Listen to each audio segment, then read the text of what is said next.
You probably know that plants get their energy from the sun through their leaves in a process called photosynthesis.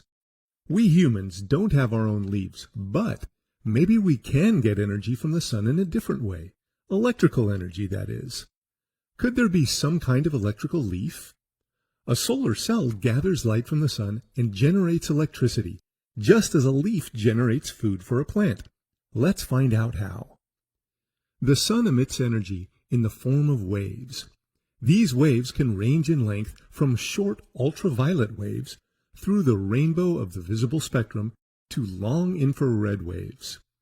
When the sun is shining, these waves move towards the Earth and hit the surface of the solar cells.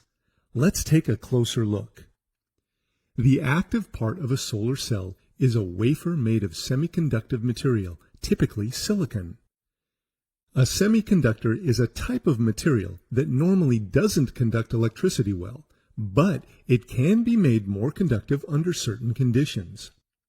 The semiconductor part of the solar cell has 3 layers. The thin top layer contains silicon and a very tiny amount of an element such as phosphorus that has more electrons than silicon.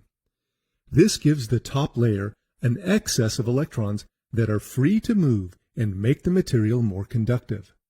The top layer is also called negative type or N-type, as it favors the collection and transport of electrons. The thin bottom layer contains both silicon and an element such as boron that has fewer electrons than silicon. This gives the bottom layer fewer electrons that are free to move, therefore making the material less conductive for electrons. A missing electron can be described as an effective positive charge. Therefore, the bottom layer is called positive type or P-type, as it preferentially favors the collection and transport of these positive charges, also dubbed holes. The thicker middle layer has only slightly fewer electrons, making it marginally P-type. Thin metal lines, typically made of silver, are printed on the top N-type layer, and the bottom P-type layer is in contact with an aluminum plate.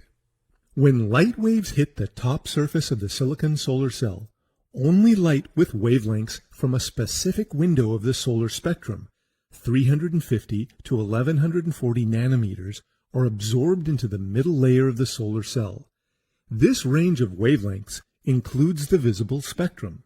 Ultraviolet wavelengths are so short they stop at the surface, and infrared wavelengths are so long they can't be absorbed and pass right through the cell or are reflected back.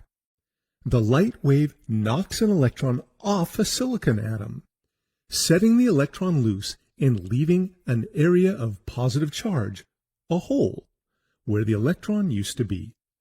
The loose electron then moves towards the top and reaches the top N-type layer, which readily accepts electrons. Similarly, the loose hole moves towards the bottom and reaches the bottom P-type layer, which readily accepts holes.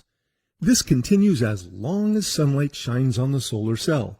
Now that the electrons and the holes have been separated, connecting a wire between the top and the bottom metal electrodes provides a pathway for the electrons to move towards the holes. Flow of electrons is electrical current. One solar cell produces several watts of power. This may be sufficient for running a calculator or a phone charger, but it's not sufficient for running a toaster, for example, which uses 1,000 watts. So, several solar cells, typically 32, are wired together to make a solar panel. Several solar panels are needed to generate enough electricity to power a household. As leaves generate food for plants directly from the sun's rays, solar cells are a viable way to convert the sun's rays directly into electricity that we can use. Future challenges include improving the efficiency by which a solar cell converts sunlight to electricity and making the solar energy cheaper. Of course, solar cells produce electricity only during the day, so storing the electricity efficiently for use during nighttime is another important challenge. Advancements in solar technologies present the potential to power our lives if we just leave it to the sun.